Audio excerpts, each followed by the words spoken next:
Well, welcome to part 2 of Unstuck. Again, these videos are all about you mentally getting unstuck and sometimes physically getting unstuck.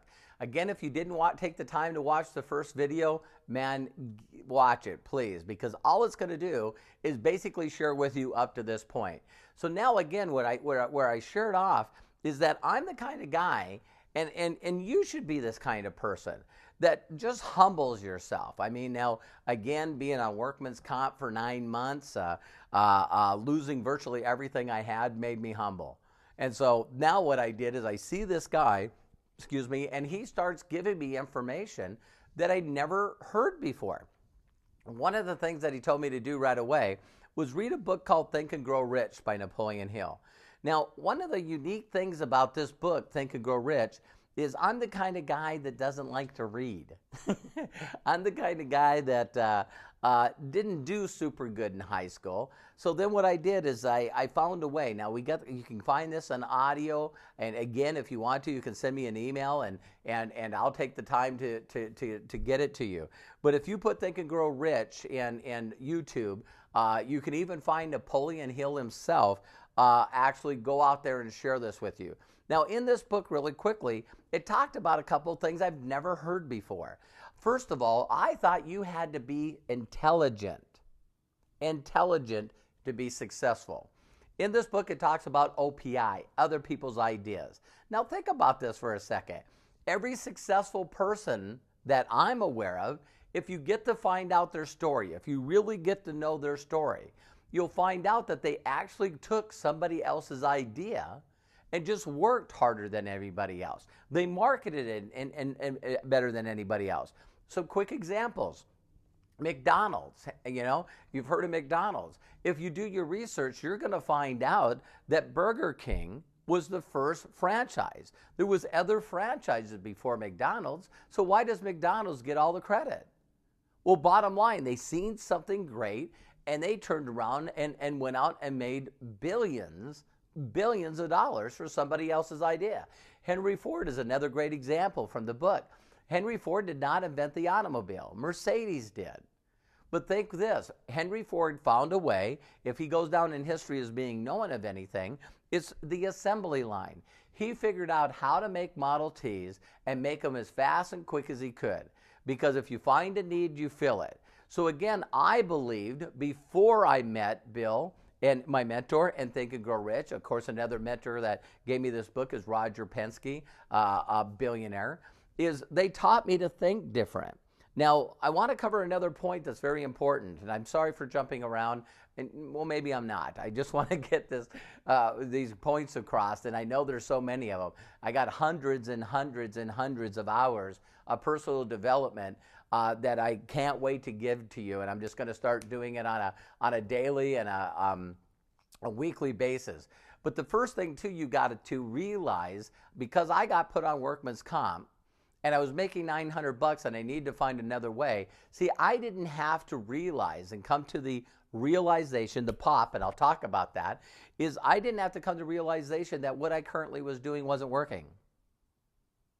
See, you can't change what you won't acknowledge. I'll say that again. You can't change what you won't acknowledge. There's a lot of people that are watching this video that are very, very good at lying to themselves. Every time you see them, you say, "How you doing?" They go, "Great, I'm doing great." Well, maybe you're not. See, Jim Rohn is another incredible mentor of mine.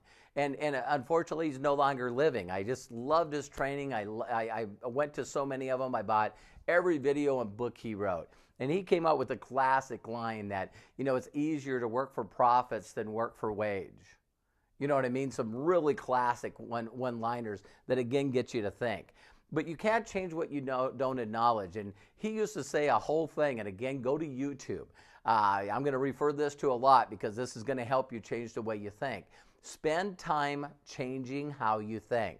So if you went to YouTube right now or Google, and when you're on Google, there's a place up on the left-hand side that says video next to the link that says Gmail. Go in there, and I want you to put in inspiration, motivation, thinking. I have a lot of neat mentors from Jim Rohn, Napoleon Hill, Bob Proctor, Wallace Wattles, There's all these people that are just incredible. Get the time to hang around people and ask them, what's your favorite book? What's your favorite audio? Now, again, I'm talking about success versus finances, but what if we were talking about changing how you feel on a spiritual level? There's incredible individuals. And again, now that we live in a world with YouTube and Google, I get up every single morning and I go to YouTube and I watch people. I watch success stories. And that's a way to change. And we're going to talk about that too. But when you listen to other people's inspirational stories, what happened to me and should happen to you is, wow, if this guy can do it, I can do it. And so like when I shared with you, when I seen this guy that was making 62 grand a month, I went, I can do that. That was a pop for me. That was a realization for me that if this guy could do it, I could do it. Another one is I went to a national convention and I met this individual. I watched him walk on stage. I apologize first. And he basically spoke broken English. He was from the Middle East and he moved here to the United States. And I can't even pronounce his name, but he was saying, I'm Ahmed Mahad. I've been in country for 6 months. I love this company. I buy my second Mercedes, a new home. And I was thinking, this guy can hardly speak English. Why is he successful and why am I not? And it was very simple principle of that when I seen his story and he told me what he did, and again, this is not about sharing with you the current industry that I'm in. I'm actually going to talk about those trainings later. But this is the UnStuck series. You got to start watching success stories. You got to start listening to success stories where you can grab a hold of somebody's story and go, if they did it, so can I. And so if you watch any successful athlete, any Olympian whatsoever, if you watch their interviews, I recently remember watching Kobe Bryant of the LA Lakers, for those of you that are not basketball fans. And he told his story that his father used to videotape games while some of the best players in the world, like Michael Jordan and some of these guys, played. And Kobe Bryant would watch these videos over and over and over of Magic Johnson and Michael Jordan and Barry Bird, all of these guys, that were just incredible basketball players. And what he would do is he would watch them over and over and over again, and he was going, wow, if they can do it, I can do it. Olympians are another one that just really, really inspire me. So I don't know, I apologize for not knowing names, but the girl that won the bronze medal for the United States in figure skating, and if you recall this story, she won the bronze medal. And right before that, her mother died of a heart attack. It was a couple of days before her performance. And she won, she did a perfect skate and won the bronze medal. And when they asked her afterwards, how was you able to do this? And she says, well, I've been skating since I was a little girl. My mom and dad were watching the Olympics, and I seen the Olympic skater. She was an Asian lady. I apologize for not knowing her name too. You're going to tell sooner or later that this stuff is not important. The stories are the important. Stories are what inspires us to be great, not facts. Some people think that you should use facts to inspire people. That's not true. Stories are what does it. And so she watched this girl win this gold medal and said, Mommy, Daddy, that's what I want to do. And so by her dedicating 10, 12 years of her life to getting to the Olympics and actually performing, even though her mother had a heart attack, she did the event. She got the medal. And so when she got the medal, I know she inspires other girls. I've seen videos after videos after videos where there's now an advertisement, I think by AT&T, that basically shows this kid, this athlete passing a ball to a kid in the stands. And then they show that kid going back, and years before that, when he was a kid, some football player gave him the ball. And again, whether it's American Idol or any one of these events, they inspire people to want to be like them. So if you don't have enough stories, if I watch stories still to this day, and I love watching stories on all kinds of them, I guess, because one of the categories is a winner. You want to be a winner, and you want to be a winner in every area of your life, and you can be. You can look at the people, and everyone can say that you're now the lucky person if you change the way you think. All you got to do is change the way you think. So let me talk a little bit about seeking out a mentor. Again, we talked about that. There's also a book here that Think and Grow Rich used to be my personal favorite. Now this is my personal favorite. This is Science of Getting Rich by Wallace Wattles. Now, The Science of Getting Rich is a pretty incredible book too. And again, if you want to send me an email, this is a 3-part book I got off Amazon, which is The Science of Being Well and also The Science of Being Great. But in this book, it talks about some key principles. Again, I talked about you have to acknowledge that you don't like where you are. I want to be a better parent. I want to be a better spouse. I want to do more to community. I want to give more. I want to make a difference in other people's lives. I want to stand for something. I want to make some money. I want to be healthy. I want to be very close to my maker. I want to work on my spirituality. All of these things can be done very, very quickly if you first acknowledge that where you are right now, you don't want to be there. Second step is you now got to start putting new thoughts in your head. Start asking yourself, how do you know that? So there's 3 questions you should ask yourself. If you have any limiting thought whatsoever, and if you're listening to this video and you're stuck, if you're blaming people, anybody, if you're blaming events and situations for where you are, you don't have it. You don't have that pop. You don't have the realization. You know, everyone's got a sad story, and I'm sure that for some of you that are watching this video, you think that your story's sadder than everyone's. The second that you stop being a victim and you start living for the future and in the present, because the present, that's why they call it a present. It's a gift. And you get out of the past. The past is basically really simple for you to learn. Forgive, forget it, move on. And so the whole point is how do you do that if you're not willing to change the way you think? Science of Getting Rich is one of those books, like a lot of books, that will start changing the way you think. I love watching videos. But the Science of Getting Rich starts talking about, listen, you know what? There's people in your area that are wealthy. There's people that are your nationality that are wealthy. There's people that are male or female that are wealthy. Every excuse that you have right now for being where you are, someone else has already been there and been there worse. So I get inspired by these stories that you see where, you know, people have no limbs. They have no arms or no legs, and they're motivational speakers. They make, you know, millions of dollars a year. And I know that, again, if you ask, and you know what I maybe will do and I will do is on the website, I'll constantly keep putting these links to these inspirational stories so you can watch them. But again, that's how you get inspired. You watch somebody's stories, watch them over and over again, and then you've got to come to the realization. You got to get that pop where, man, if they can do it, I can do it.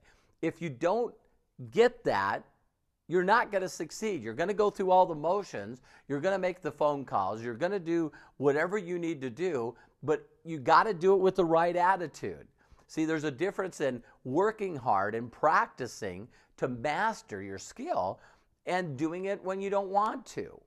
So what I mean by that is, what if you wanted to learn how to play a guitar? What if you wanted to learn how to sing? What if you wanted to learn to speak a different language? Think about this stuff. You got to take the time to first believe that you're going to do it. And I'll give you some examples of your pop, your realization. How about the first time that you realized that you could drive a car? Now, you couldn't drive a car, but you said, I think I can do it. I not only think I can do it, I will do it. And so you started looking at other people and you go, man, if Sally can drive, if Brian can drive, I can drive. And now once you set that path on realizing that you could do it, then what you do is you start figuring out, I start asking for help. Another is key. Hey, I don't know what I need to do to get a driver's license. Well, you got to study this manual. So now, isn't it funny that you study the manual and you know if you flunk, guess what? You can take it again. But you study this manual, and I know going through the aches in the stomach and the sleepless nights and the scariness. I know a lot of people that are scared to take tests.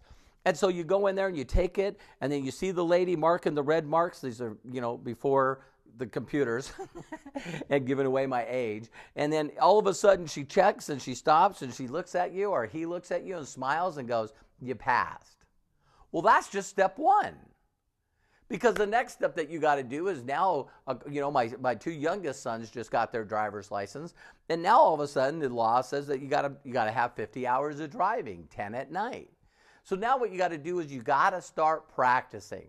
But man, if everybody else could do it, so can I. So you got to get in that mentality that, man, if they did it, I can do it. And I know there's a lot of people here that are watching this video that got their driver's license. Why? Because you realized you could. Some of you are watching this realize you could have a college degree. People like me realized I couldn't. So again, you got to understand that a lot of people, you got to get that realization. And I keep thinking of these things where all of a sudden you get this, wow, realization that if those people can, I can. So my question to you is, if people are entrepreneurs and they learn how to do this, then don't you understand that if you took the time to learn it and then believe that get that realizing, and then you got to take the time to master it. Now there's books out there that are like called the Outliers and Tipping Point. And I don't want this to scare you, but I want you to really seriously think about this. They say for you to master something, that you have to dedicate 10,000 hours to your art. So if you're watching this and getting unstuck, what a lot of people do is they set themselves up by wrong expectations. They put things in, well, I'm going to try this. Well, listen, trying this, that'd be like this pen, okay? You lay it on a table, and if you're watching this, I hope you got something around the desk where you can lay it down, and you lay the pen down. Now try to pick it up. Try. Don't do it. Try to pick it up. So you can't try. You either do it or you don't.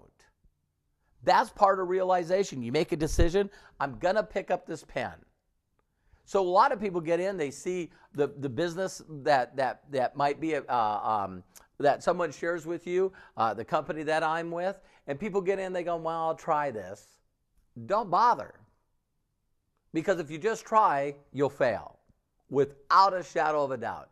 You got to realize that you can do this. Now, what I teach people, believe it or not, is just how to acquire a customer base. I want you to understand this point because it's very powerful, and I'll cover that in probably the other video.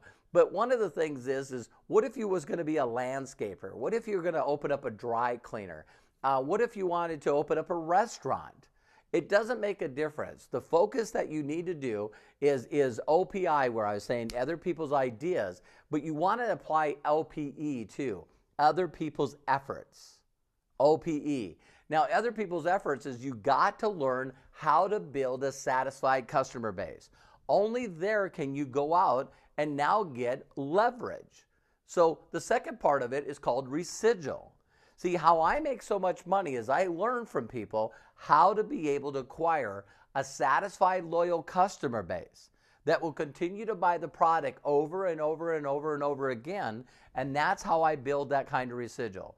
So again, you got to take the time to watch the next video. It's going to be important because now we're going to get into some of the meat. And so, man, I really hope you're getting some great information on this, on how to get unstuck. See you on the next videos.